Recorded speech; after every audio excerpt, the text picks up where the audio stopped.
한 해가 저물고 있거든요. 연말이 되면서 이제 한 해를 정리하고 새해를 맞을 준비를 해야 한다고 그런 시간이거든요. 근데 사실은 요즘은 그게 좀 구분이 덜 되는 것 같다는 느낌이 들어요. 그러니까 예전에는 12월 달 그럼 막 뭐가 좀 이렇게 분주하고 막 일상적이지 않은 일들이 많이 일어나는, 뭐 예를 들어서 장식을 뭐 크리스마스 추리를 한다거나 뭐 이제 이런 일들이 많았는데, 요즘은 조금 그런 구분이 좀 덜한 것 같다는 생각을 해요. 근데 어떤 분이 그런 얘기 하시더라고요. 쇼핑을 다니는데 예전에는 다 몰에 차 갖고 가서 막 물건 사고 이랬는데 전부 다 집에 앉아서 쇼핑을 해갖고 그런 분위기가 좀 덜 산다, 이런 얘기도 하고요. 또 실제로는 크리스마스 추리를 혹시 저희 집에 와서 보신 분들은 혹시 아실지 모르겠지만, 이 추리를 잘못 사갖고 지붕에 이렇게 그 지붕에 큰아들 놈이 올라가서 해놓은 건데 지붕이 이만큼 있으면 반만 해놨어.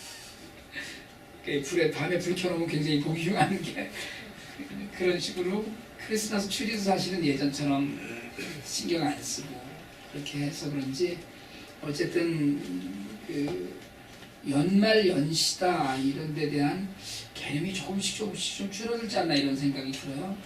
근데 사실 하나님께서 사계절을 만드시고 밤과 낮을 만드셔서 우리가 그 사이클을 따라가는 거거든요. 시간을 구분한다는 건. 그러니까 24시간, 어제가 있고 오늘이 있는 건 굉장히 큰 은혜예요. 매일 오늘만 있으면 지루해서 못 삽니다. 예를 들자면 한 해를 연말로 나누고 새해로 나누는 건 사람들에게 무언가 하나씩 매듭지어지고 또 다른 걸 기대하게 하는 시간적 흐름이에요. 그러니까 매듭이 있으면 시작이 있고 그런 감흥이 있어야 되는데 요즘 그게 조금 줄어들지 않느냐 이런 이야기들을 많이 해요. 그래서 축 늘어져서 그냥 한 해를 보내고 또 정말 하나님의 은혜 가운데 한 해가 있었는지 그런 구분을 자각을 잘 못하고 그렇게 간다는 거죠.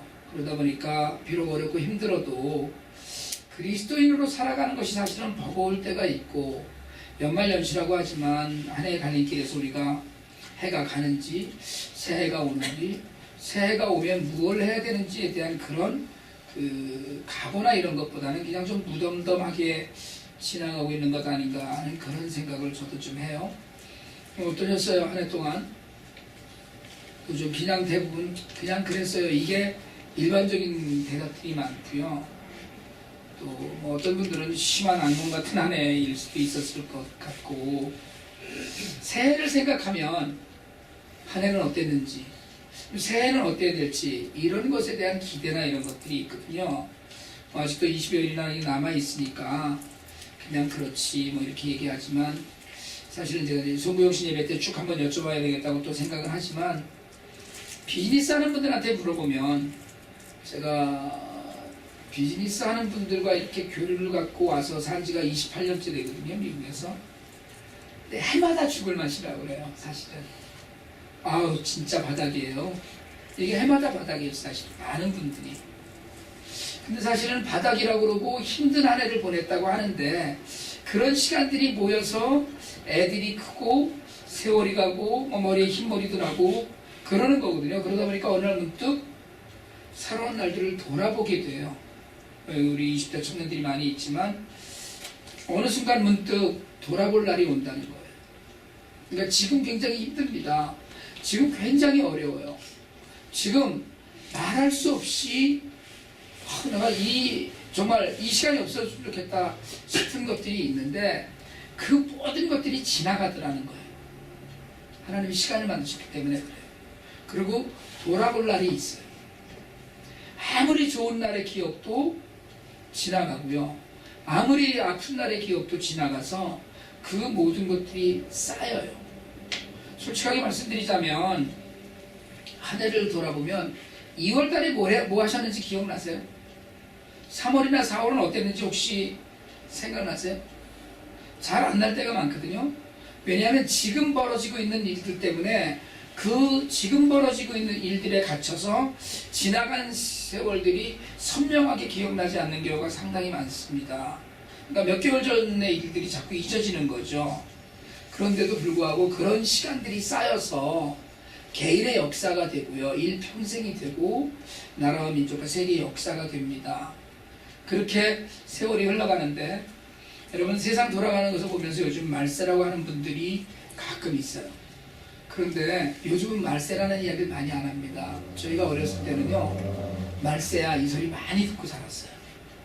어른들은 길에서 남학생하고 여학생이 손만 잡고 가도 말세야 말세 이러면서 혀를 끌끌 차고 그랬거든요. 우리 어렸을 때만 해도 길에서 여자가 담배 피는 걸 보면 모든 사람들이 화들짝 놀라면서 돌아서 갖고 말세야 말세 이러고 그랬어요.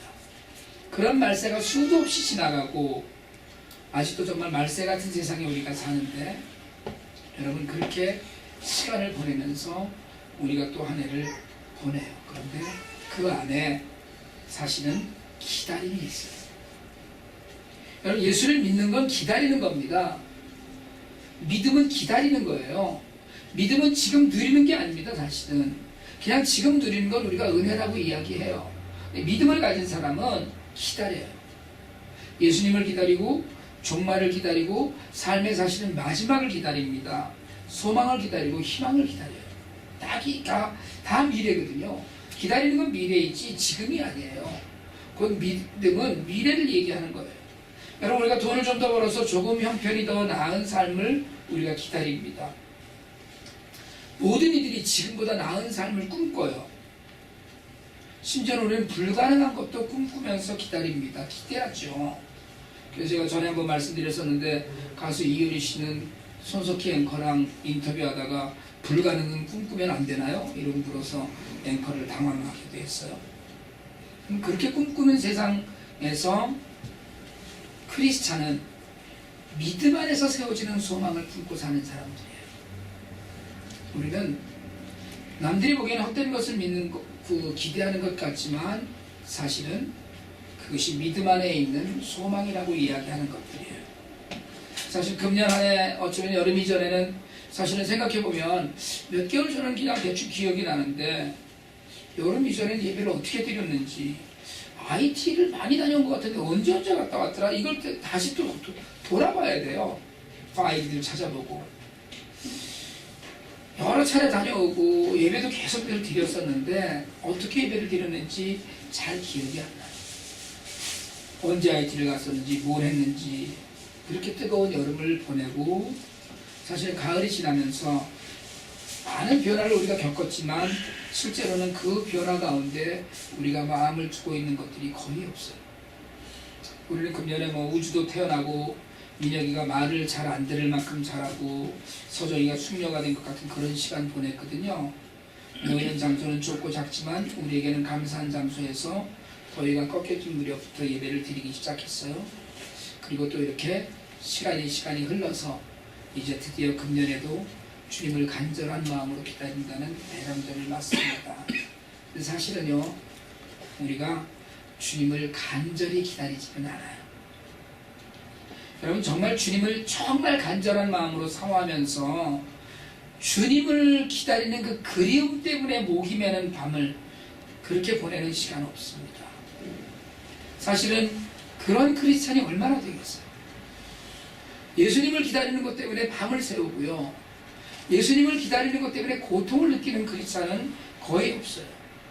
세상이 복잡해지고 혼탁해지고 그래서 이제는 말세라는 단어조차 모호해져서 사는데도 정치도 종교도 사실은 사람들에게 위로가 되지 않습니다.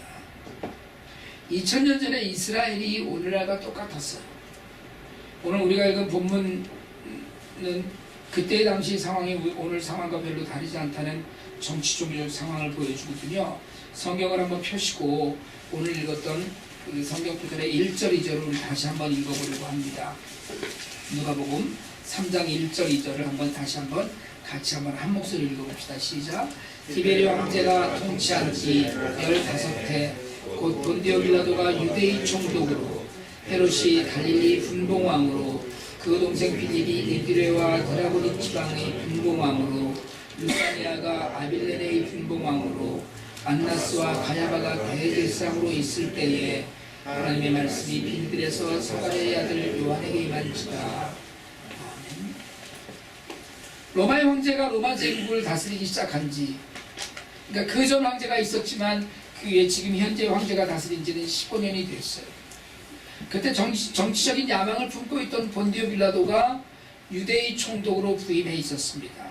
그런데 로마는 지금 점령지인 유대의 총독만 파견한 것이 아니라 유대를 넷으로 나누어서 왕들을 세웁니다. 이게 이제 정치적인 이유가 있거든요. 왕을 하나로 한 나라를 맡기면 힘이 세지기 때문에 나라를 넷으로 나누는, 이걸 분봉왕이라고 당시에 그런 이야기를 했어요.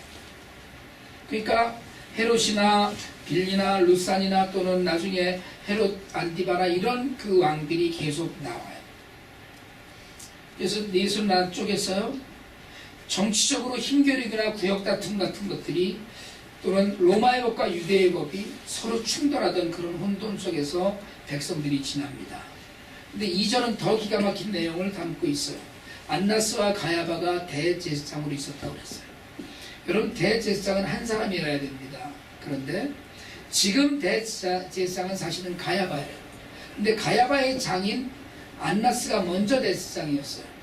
이 대제사장을 이름이 두 개 있는 것은 안나스, 곧 직전 대제사장의 힘이 워낙에 파워가 세기 때문에 성경에 두 사람을 대제사장으로 기록했어요.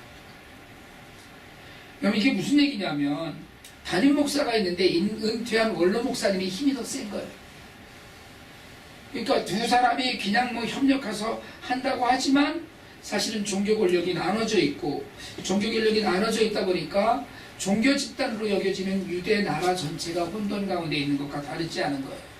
그리고 더 기막힌 건 그 다음 구절입니다. 하나님의 말씀이 빈들에서 사가랴의 아들 요한에게 임한 줄 알았어요.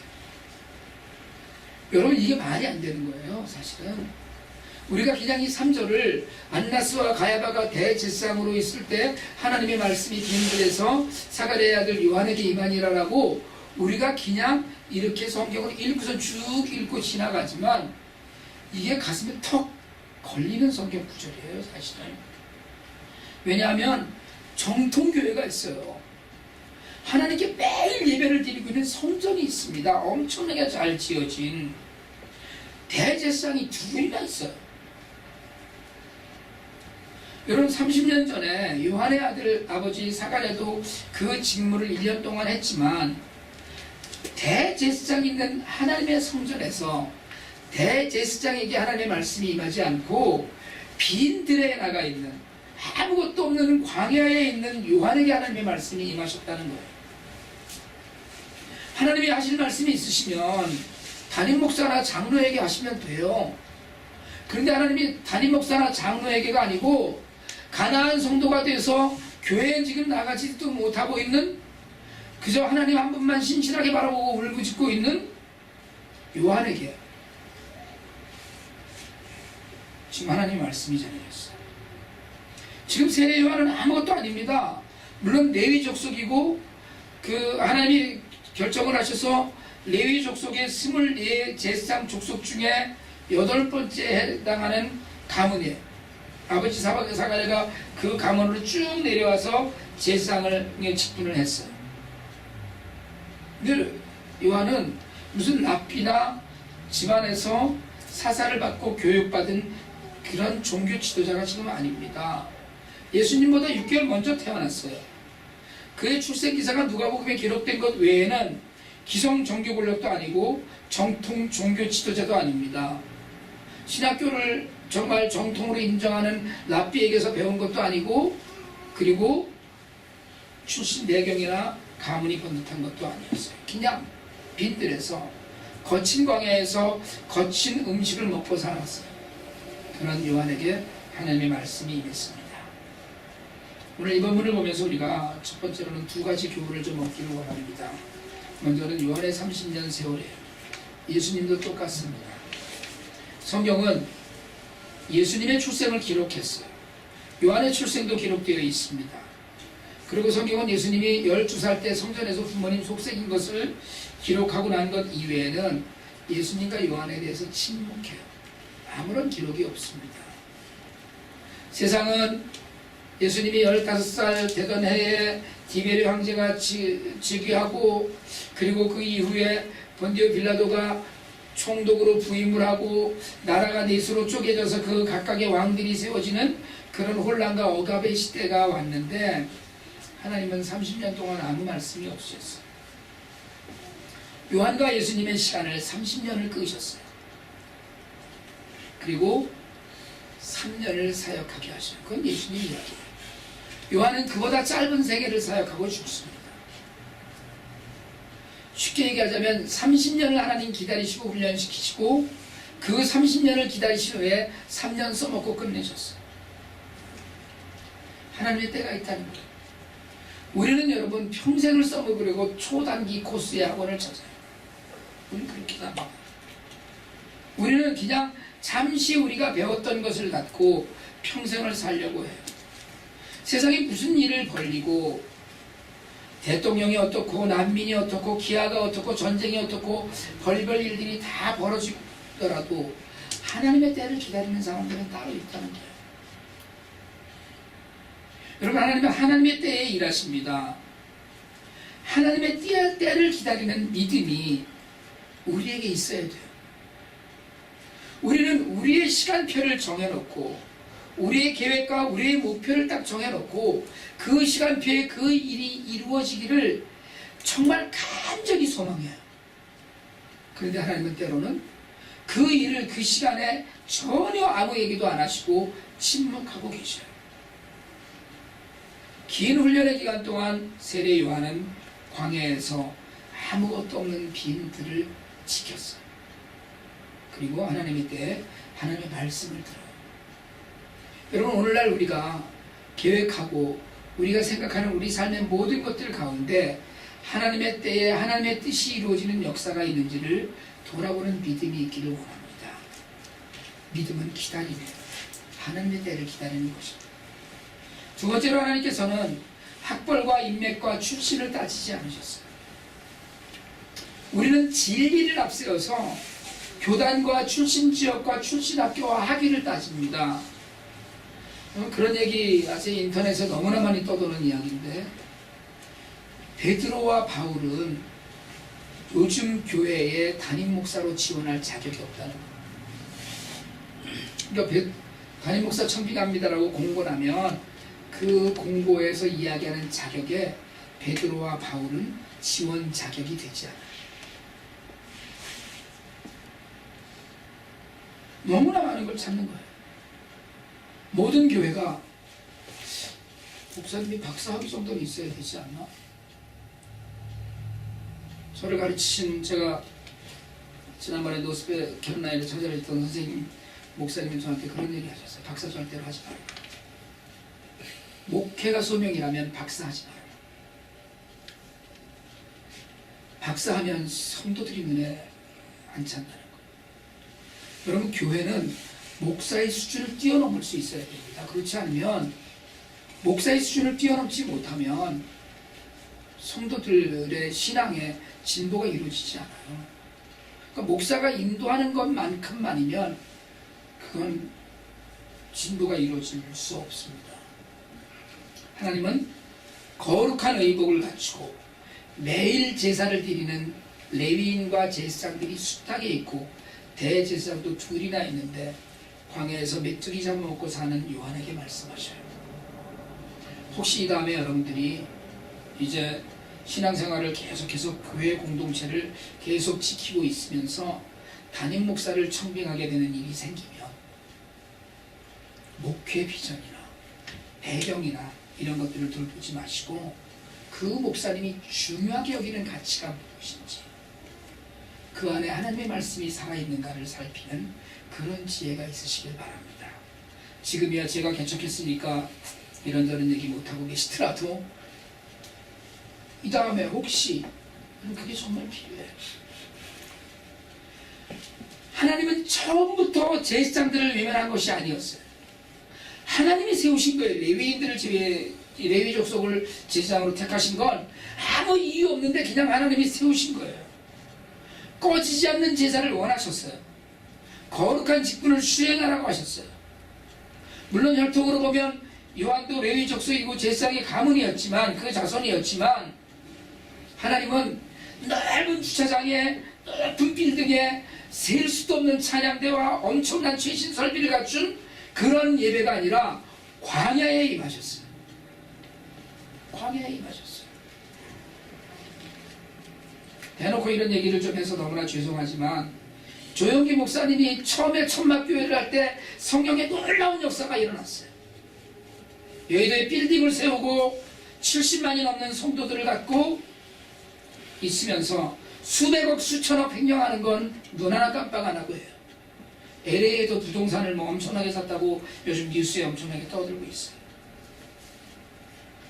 성령이 요즘도 거기서 역사하는지는 아무도 장담할 수 없어요. 하나님은 촛대를 옮기셔요. 하나님의 촛대가 우리에게 영원히 있을 거라는 자만 갖지 마세요. 하나님의 촛대를 옮기셔요. 사람이 수백만이 모이는 것 하나님 전혀 신경 안 쓰셔요. 광야에 있는 한 사람을 만나셨어요.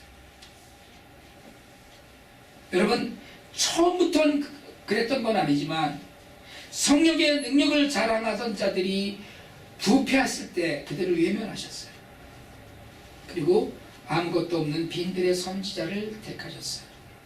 그리고 사람들이 그걸 알아요. 갈급하는 사람들, 회개의 자리로 나아갑니다. 오늘 우리가 읽은 성경의 뒷부분은 세례를 받으러 나오는 사람들을 향해서 세례 요한이 독사의 자식들아, 누가 너희를 일러서 임박한 진노를 피하라고 하느냐고 질책해요. 그래도 사람들이 세례 요한의 세례를 받으려고 모여들어요. 성전으로 가지 않고 광야에서 복음을 만났습니다. 세례 요한의 사명은 주님의 길을 예비하는 것이었어요. 그래서 오늘 4절 이하에서 이사야 40장을 인용해서 선포합니다. 주님 오실 길을 곧게 하라고 해요. 우리가 말씀이 떨어져서 이렇게 결실 맺는 비유, 그 씨앗 들이는 비유라고 하는 비유를 하거든요. 길가에 떨어진 씨앗도 있고 돌밭짝에 또는 가시덤불 사이로 떨어진 씨앗이 있었어요. 오늘 우리가 읽은 4절부터 5절까지의 비유들은 우리의 영적인 상태를 이야기합니다. 주님이 오실 길을 닦으라는 거예요. 울퉁불퉁한 길을 닦고 그 길목마다 놓여져 있는 찬돌, 굵은 돌을 다 치우고 그래서 평탄하게 하라는 거예요. 여러분, 우리의 영적 상태가 그렇게 평탄해져서 예수님이 쏙 우리 안에 들어오시고 말씀을 들으면 그것이 쏙 들어오는 그런 영적 상태가 되기를 축복합니다. 그게 지금 오늘 우리에게 주시는 말씀이에요. 골짜기는 메워져야 된다고 이야기해요. 여러분, 늘 툭틀거리고 불평하고 불만하는 사람들이 있어요. 그냥 열등감에 빠져서 깊이 머리를 숙이고 다니는 사람들이 있습니다. 그럴 필요 없다는 거예요. 메우라는 거예요. 예수님이 그러면 못 오신다는 거예요. 골짜기를 메우듯이 우리의 불평과 불신과 열등감 따위가 사라져야 돼요. 그거 그대로 갖고 있으면 예수님이 들어와도 말씀을 들어도 나한테 주시는 말씀은 아니야 이렇게 생각해요. 내가 무슨 어떻게 힘을 내겠어 이렇게 생각합니다. 아유, 저만큼 주셨는데 무슨 뭐 감사는, 이렇게 돼요. 오늘 높은 산과 작은 언덕이라고 얘기했어요. 깎아내라고 얘기합니다. 왜요? 교만이에요. 수요일에도 말씀드렸지만 교만은 우리를 기도하게 하지 않습니다. 교만은 우리를 하나님 앞에 무릎 꿇지 않게 해요. 남보다 스스로 낮게 여겨서 높은 데 올라서 사람들을 아래로 내려다봐요. 에이, 저것들 하는지 이렇게 생각합니다. 하나님은 나도 귀하게 만드셨지만 내 옆에 사람도 무지하게 귀하게 만드셨어요. 인사 한번 하실래요? 당신도 정말 귀한 사람이었군요. 시작. 정말 귀하신 분이었군요. 몰랐던 것처럼 한번 하세요. 당신도 정말 귀한 사람이. 시작. 당신도 그랬습니다. 여러분, 나도 귀한 사람이에요. 여러분, 정말 귀한 분이에요. 그런데 내 옆에 사람, 교만은 예수님과 함께할 자리를 만들지 않아요. 굽어져서. 구워졌다는 게 뭔지 아세요? 이렇게 꺾어져 갖고 말씀을 받으면 튕겨나가는 거예요. 아이고, 남 얘기만 해요. 아이고, 저거 누가 들어야 되는데. 받아들이지 못해요. 예수님을 기다리려면, 예수님의 말씀을 제대로 들으려면 거친 마음을 부드럽게 다듬어서 자신을 다듬어야 돼요. 돌이 많고 구덩이 패이고 그런 험한 길은 반듯하게 닦여서 아스팔트로 포장해야 됩니다. 여러분, 우리가 광야의 복음을 받아들이는 날, 그때서야 비로소 세상은 하나님의 구원을 보게 될 거라고 오늘 성경이 이야기해요. 주님을 기다리는 대강절이라고 그러거든요. 이제 20일 남았어요. 지난 한 해 동안이 혹시 우리에게 깎아내야 될 높은 산은 아니었는지, 지난 한 해 동안 많은 시간들이 정말 내 삶의 불신이나 열등감이나 실패 따위로 패여져서 메워지지 않고 있는 건 아닌지, 내가 그동안의 마음을 삐딱하게 해서 무슨 말씀을 들어도 은혜가 되지 않았던 그런 시간은 없었는지, 우리 안에 섭섭함이나 미움으로 가득 찬 시간은 없었는지 돌아보아야 되는 시간입니다. 난 상처 있어. 나는 정말 뭘 할 수 있는 게 없어. 여러분, 이런 시간을 다 버리라는 거예요. 그리고 광야로 나아가시길 바랍니다. 여러분, 예수 믿는 일은 결코 편한 일이 아니에요. 예수 믿는 일 무지하게 불편합니다. 내가 하고 싶은 것을 내 맘대로 하지 못하고 포기하고 희생하고 내려놓고 양보하고 내 욕망을 잠재우고 나의 즐거움을 반납해야 되는 것이 예수 믿는 거예요. 그리고 예수 때문에 즐거워야 돼요. 제가 이런 뭐 다 아시는 사건이 아니라 다 아시는 일이니까 그냥 말씀을 드리지만, 여러분, 술 마시고 쾌락을 쫓고 보내던 시간이 즐거움이었다면 그건 금방 증발하는 즐거움이에요. 예수 안에서 누리는 즐거움은, 저는 정말 사람들이 어떻게 술도 하면서 맘 마시고 밤을 새울 수 있나 이런 게 의심스러운 시간이 있었거든요. 그런데 정말 그냥 밤을 새우는 사람들이 있어요. 예수님 때문에 좋으니까. 갖춘 것이 필요하지 않아요. 오직 예수님 한 분이라면 어느 곳이든지 복음이 있는 곳이에요. 복음은 빈들에 주어졌거든요. 영적 어둠 속에 있으면 제 아무리 제사장이라고 해도 하나님으로부터 외면당합니다. 세상에 여러분, 예수를 반듯하게 믿는 사람들 많지 않아요. 그리고 사실은 우리도 예수님을 반듯하게 믿지 못하고 있는지도 모릅니다. 그래도 우리는 예수를 말하고 복음을 말하고 말씀과 믿음을 말해요. 그보다 먼저 내 영성은 광야의 영성인지 확인할 수 있기 원합니다. 다 갖추어진 곳, 완벽한 곳이 아니라 아무것도 없는 곳, 정말 내가 생각했던 그런 아무것도 없는 곳에서 하늘밖에 바라볼 수 없는 곳, 그것이 광야예요. 다 갖춰지면 예수님 만날 수가 없어요. 힘듭니다. 대강절기에 예수님을 오실 것을 기대한다는 것, 하나님의 딸을 기다리는 거예요. 마음을 닦아야 돼요. 여러분, 마침내 온 나라가 모든 족속이 구원받을 것이라고 약속했어요. 이 대강절 절기 동안에 정말 주님을 만나시길 원합니다. 정말 만나서 예수님 때문에 행복해지시길 바랍니다. 말씀이 막 파도처럼 밀려오는 그 말씀이 우리의 모든 것을 다 적셔서 정말 주님 함께 하시는 것만으로도 기쁘고 감사가 채워지는, 그렇게 마무리되는 한 해가 되기를 축복합니다. 광야 같은 인생에 찾아오신 예수님 만나고 그 광야에서 은혜로 흠뻑 젖는 우리 모두가 되기를 주님의 이름으로 축복합니다.